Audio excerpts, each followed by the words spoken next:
Good morning. It's Monday morning. Today we're in Romans 9:19 through 29. Read a whole bunch of it today. You will say to me then, why does he still find fault? For who can resist his will? But who are you, O man, to answer back to God?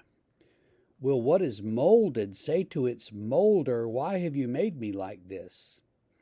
Has the potter no right over the clay to make out of the same lump one vessel for honorable use and another for dishonorable use?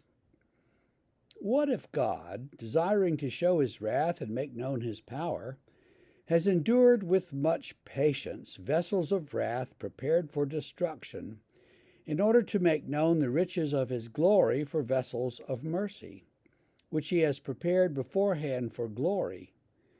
Even us whom he has called not only from Jews, but also from Gentiles.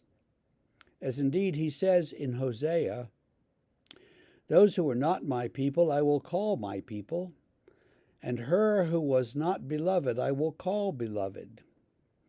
And in the very place where it was said to them, you are not my people, there they will be called sons of the living God. And Isaiah cries out concerning Israel, though the number of the sons of Israel be as the sand of the sea, only a remnant of them will be saved, for the Lord will carry out his sentence upon the earth fully and without delay. And as Isaiah predicted, if the Lord of hosts had not left us offspring, we would have been like Sodom and become like Gomorrah.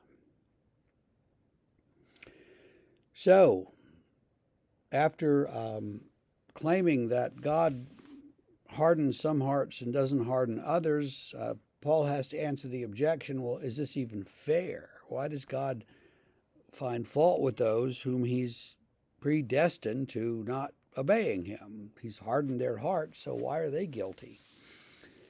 And Paul basically says, well, yeah, but the clay has no right to talk back to the potter. Now, I don't know about you, but I've tried my hand at pottery now and then. One of my daughters was big into pottery, so we made pots. And I can envision these beautiful things, and then I start working with the clay. It doesn't come out beautiful. I can make a thing, but it's not a beautiful thing. And then when I start to paint it, you can see every little imperfection and thumbprint and wave and lump in the clay. It's less beautiful after I paint than it was before. And frankly, the paint wasn't all that great looking either, and then it broke. So, all kinds of reasons why this was just a bad thing. But you get Paul's point. The clay has no right to talk back to the potter. The potter's in charge, and the potter can make the clay any way the potter chooses. So he can make some fine china, and he can make some other, the sort of pots that you use every day for flowers or whatever.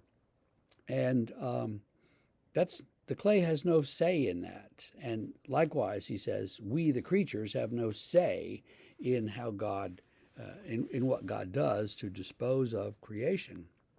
And he goes on to say that, so maybe God has made vessels of wrath, things that he intends to destroy, in order to show his goodness and mercy to the ones who he doesn't intend to destroy. There's something a little weird about that argument, but I can't quite put my finger on it. But then he quotes from Hosea and Isaiah. So